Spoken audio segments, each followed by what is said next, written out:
Morality demanded of judges, and in particular in the case of impeachment of senator judges, I think very like in a aspiring to be like in a courtroom, very cold and clinical yung pagpresenta ng mga ebidensya. Didinigin naming senator judges yung mga prosecutors, whether from the House or private prosecutors, as the case may be. So, yun, magkaibang konteksto siguro yung pinag-uusapan sa ganyang salita. And for me, the only vocabulary that matters sa impeachment ay yung sinabi na rin dati ni SP at sinasabi ko pa ulit-ulit, yung neutrality and yung pagiging senator judge and voting on the basis of the evidence. Inappropriate ba yun, ma'am? Yung ganung term, bloodbath? I'll just say na wala, iba yung bokabularyo ko. And yung bokabularyo ko yung gagamitin ko para sa impeachment. Okay, RG, Mayan, and then Danielle. Ma'am, what is your message to those who would take for granted that you are a sure convict vote, given your past history with the Vice President, given your position against the Dutertes, given the fact that many of your allies are pro-impeachment, and given the the possibility of having you or someone from your side of the political divide face off with her in the 2028 presidential election? So, ang message ko lang ay yung katulad nung sinasagot ko paulit-ulit, basta impeachment. Neutrality of a senator judge, judging on the basis of the evidence. Ganun lang. Na-distill na to its essence. And that's it. That's my message even to anyone, even to her. Mamaiba lang ako ng konti. Anong prospects ng divorce bill in the 20th Congress? Yeah. That's my only question. Okay. O yun, pag hindi pa rin mabigyang daan yung continuation of second reading, interpellation, kasi pending na siya. Na-interpellate na twice ng mga colleagues ko ang dissolution of marriage bill. We will refile in the 20th. We will simply refile. That's my commitment. Okay, before Mayan, ma'am, dahil dun sa mga naging issue sa 2025 national budget, according to Malacanang, si Presidente plano na talagang personally i-monitor yung magiging process sa proposed 2026 budget and willing daw siyang umupo kahit sa BICAM. Your comment on that, ma'am? Kahit willing si Presidente, he cannot. He should not. Hindi pinapayagan niya ng konstitusyon. The power of the purse is wielded by Congress and Congress alone, not the executive, not any member of the executive, not even the chief executive. Sapat na yung executive ay magpadala ng national expenditure program sa House. From then on, it is in the legislature's hands and in our hands alone. Paglabas sa BICAM na 2 panel lang ang uupo, sakalang magkakapapel ulit ang Office of the President to either sign or line item veto. Kung as observer, not allowed din, ma'am? Walang papel ang Presidente bilang observer sa BICAM, sa Konstitusyon. Pag ipinilit yan, baka magkaroon pa sila ng problema. Encroachment yun sa inyong power of the person. Baka kasuhan sila or, di ba? I mean, di pa nga out of the woods dun sa mga inireklamo sa kasalukuyang budget namin, 2025. Magdadagdag pa ba sila ng problema sa 2026 budget nila? It's their call. But I think it's wrong. So ano na lang yung dapat gawin para hindi na maulit yung mga nagiging controversy sa approval ng national budget, like dun sa nangyari sa 2025 budget? So, iniintay ko yung magiging desisyon ng Korte Suprema sa inihain ng kaso. May mga proposed reforms, budget reforms na magaganda na inihain, halimbawa ni Senator Ping Lacson.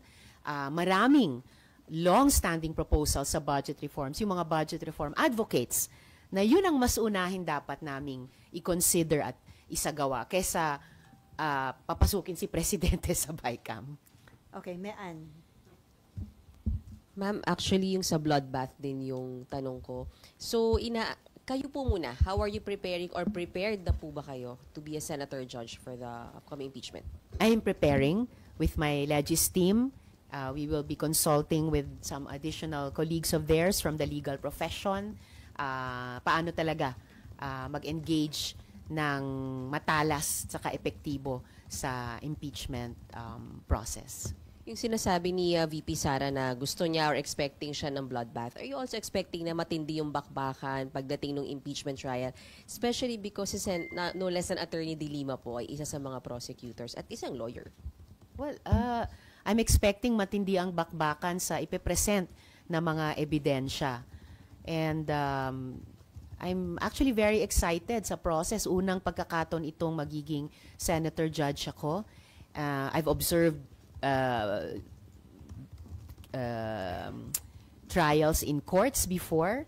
I've been a witness in an impeachment trial before, but first time kong magiging senator judge. So ganyang ka-importante at kabigat para sa akin ito at ganyang kaseryoso kong pinaghahandaan at paghahandaan. Sana lang, ma'am, believer kayo, ma'am, na pwede talagang tumawid ng diretsyo sa kabilang kongreso kasi may mga senators that they believe na kung yung simpleng bill nga nire-refile, ano pa ba yung impeachment complaint kapag tumawid to another congress na kailangan din daw i-refile. Kayo po, believer kayo na pwede talaga siyang tumawid? Based on yung mga legal opinions na nabasa ko na, sumasang-ayon ako na pwedeng tumawid. Besides, ang impeachment process, hindi naman siya legislative process tulad ng pagdinig at pagpasa ng mga panukalang batas. Hindi siya katulad ng proposed budget na kailangan matapos sa loob ng isang fiscal year. Hindi siya simpleng resolution din na iniimbestiga. Sabi nila, sui generis yan. And kaya naniniwala ako sa mga legal opinions na nabasa ko na pwede siyang tumawid. And I fully expect na yun yung mga ma-uphold pag nag-resume kami ng session at bubuin namin yung rules para sa impeachment trial na ito. I'm sorry, isa pa pala.